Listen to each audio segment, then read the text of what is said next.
Hi guys, we are from Group 11. So this video is going to discuss about the ethical and social issues in information system.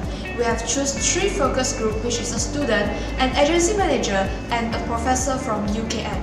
We are going to be getting interview with them so that we can know more about the ethical and social issues related to information system. So let's move on. Okay, when we're talking about the technology trends, first of all, appear in my mind is the common usage of mobile devices. Say for example, our mobile phone. Okay, back to when I newly came out to work, we don't have mobile phone which comprises with all the different functions. So today it is like we have a computer in our hand everywhere. So the transfer of information, the transfer of information, the finding of information can be very convenient. But at the same time, that can lead to a lot of social problems, ethical problems. Say for example, we use our mobile phones and we can go for our banking functions. We can go for our internet bankings. But at the same time, there are a lot of bad people out there where they can easily hack into our mobile phone and steal our information, and that will lead to a lot of fraudulent cases where money was stolen. I think that never advance and grow impact. For example, never advance copying data from one location to another and accessing personal data from remote location are much easier. Mobile device growth impact. Individual cell phone may be tracked without user consent. When you do things online, when you do your social media, right, it raises ethical issues. Whatever that you put up on your post, okay, you put up on your post, to you it's nothing, but it could be a big thing. I give you an example, right? So you know the Muslims, not the Muslims, like what happens recently on the Jawi and Had issues on the education. So people make a big fuss of it because there's a lot of people who has interpretation and everyone wants to put their minds or their thoughts, and when other people read, people wouldn't understand what's on your mind. You might write something else but you're thinking something else, but people interpret it as something else, and that could create racial issues, hatred and all that. So be very careful. Alright, so as a person who put up the post, alright, you have to be aware what are the right things to put up. If you want to put up, will it instigate any further hatred? Will it instigate sensitivity? So you've got to look on that. Everybody goes online. Like you say, you've got your credit card, you've got your debit card. You don't protect your debit card because nowadays you don't need to sign. You just need to wave. How much is your credit limit in your wave? And just someone can just come and scan your credit card and use. So those are again ethics of a person. Okay, talking about this ethical decision, it all depends on individuals. So for people who come into our business, for the first things, we will advise them that we are dealing with very personal information and also money. So this one, we have to keep the moral value of individual very highly. So then only we can be very careful with customers' information and we won't cheat. Because when we deal with customers' money, any wrong advice, it can lead to losses to customers. So we will like to avoid that. So moral value is very important. I think that responsibility and liability can guide ethical decisions. For example, responsibility accepting the potential costs, duties and obligation for decision, while liability is permits individual to recovery damage done to them. It's not something that's easy. One has to, whatever, it starts from small. It's as easy as that. It starts from small, it starts from home, right? If your parents teach you from small what's right and what's wrong, you would have that conscience, number one. Number two is guided by whatever your beliefs are. Whether you're a Buddhist, whether you are a Christian, whether you're a Hindu, you're a Muslim, or whatever religion that you have, or even if you don't have a religion, the good values. What safeguards. And if somebody, they don't have a religion, they believe in karma, so that is some guidance that we really need to look into, all right? Because what comes around goes around. Okay, so basically, it has to start from a very early age.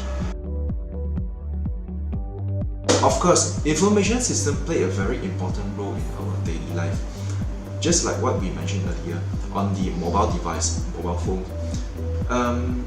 Basically, today's we don't see people going for bank, we don't see people going for post office, we don't see people going for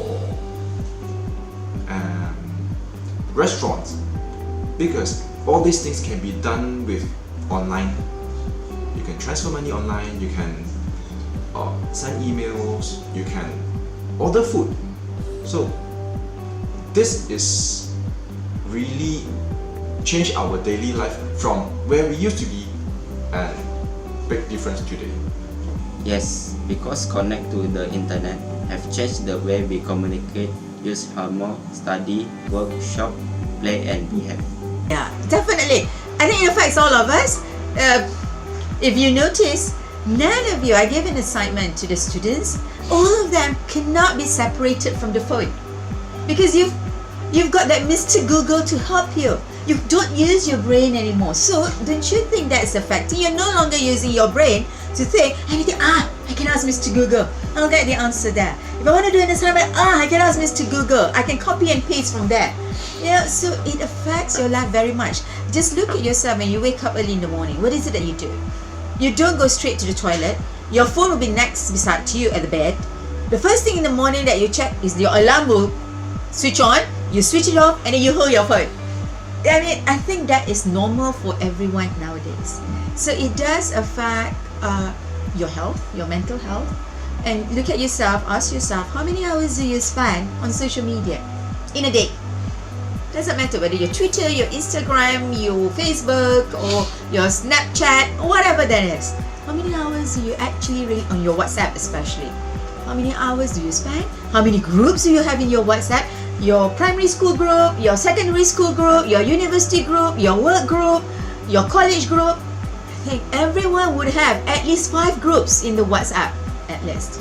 So in every second, on the message, at the end of the day, you will somehow be affected. Okay?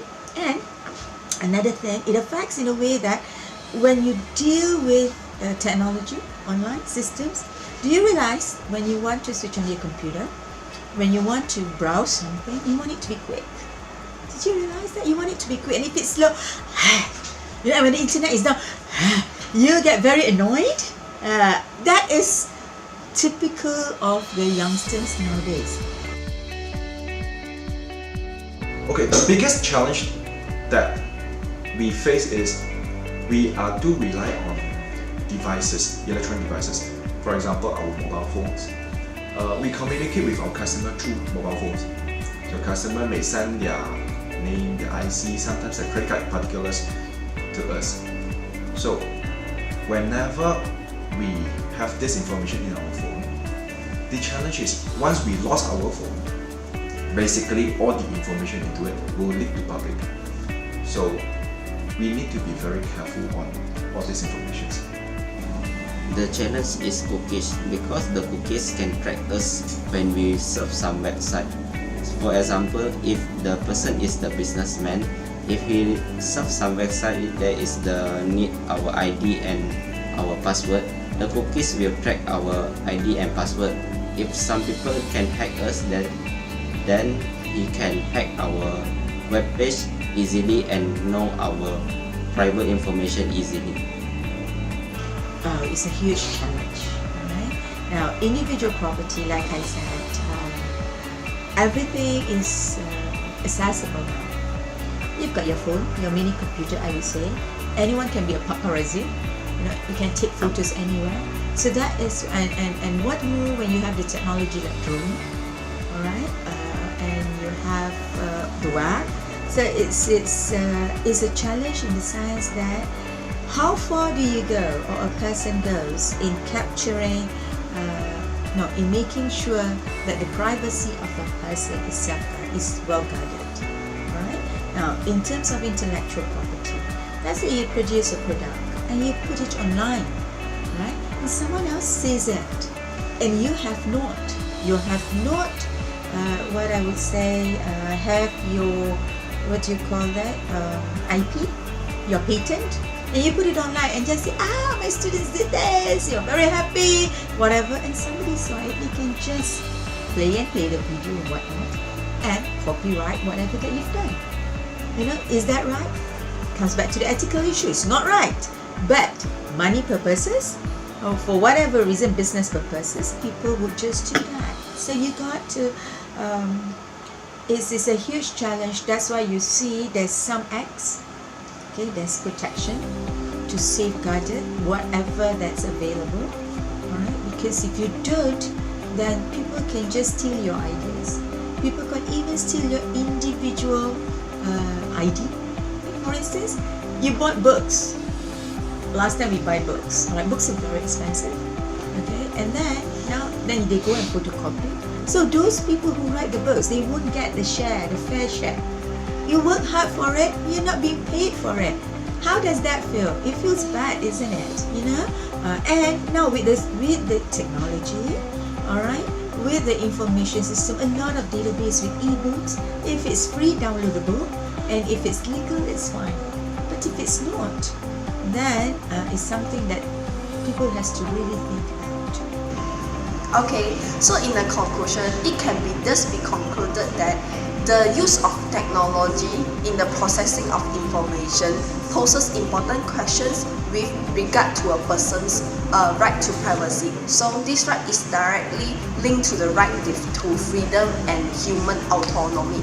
For myself and from my opinion, I feel that actually technology is quite important in our daily life. Everyone is now ready to technology. We can't live without technology. So I feel that technology is really important. Thank you.